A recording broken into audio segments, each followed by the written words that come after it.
Hey there, everybody. Welcome back to the Planes, Trains, and Comic Book channel. My name is Matt, and today we're going to review The Vampire Slayer #1.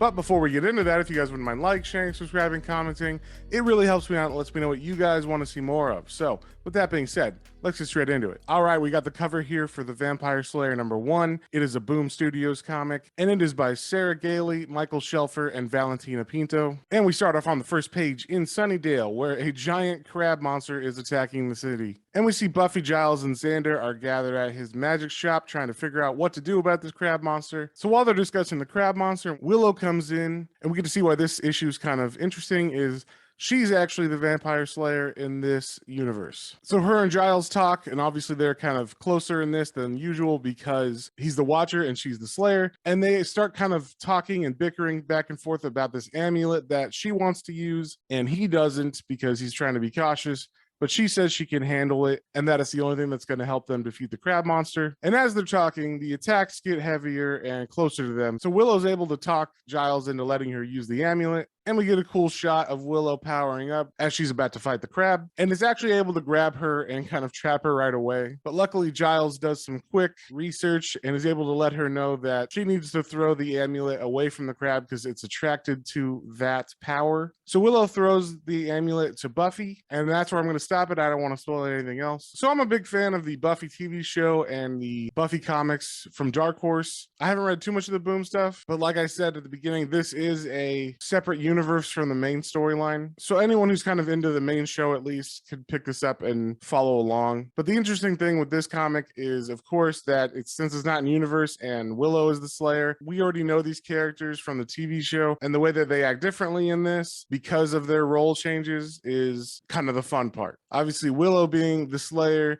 she's a lot more cocky and kind of straightforward, but it was very weird because Buffy was actually kind of like the Cordelia in the team. She's definitely not as useful in this team as Willow was when Willow wasn't the Slayer in the main show. At least not yet. Maybe in issue 2 we find out she's very helpful and there's a lot of powers that she has or something, but as of right now, that seems to be the case. I thought the writer Sarah Gailey did a pretty good job of maintaining the kind of banter that Joss Whedon sets up in the TV show. It felt pretty close to a regular episode of Buffy, and the story was fine. You know, it's setting up this kind of world where Willow is the Vampire Slayer, and that's kind of like the gimmick. I thought Michael Shelfer's art was pretty good. It is like cartoony and stuff, but most of the comic books have been that style, so it's keeping in line with those. Overall, you could definitely pick this comic up if you're just like a casual Buffy fan from the TV show. It made sense from just knowing that stuff. Or if you're a big fan of the comics too, and you follow all of those, then I'm sure this will be just like a fun what if Willow was the Slayer. So overall, I had fun and it was a good start. So I'm going to give this one 3 out of 5 stars. So if you saw anything you like, definitely go pick that up at your local comic store,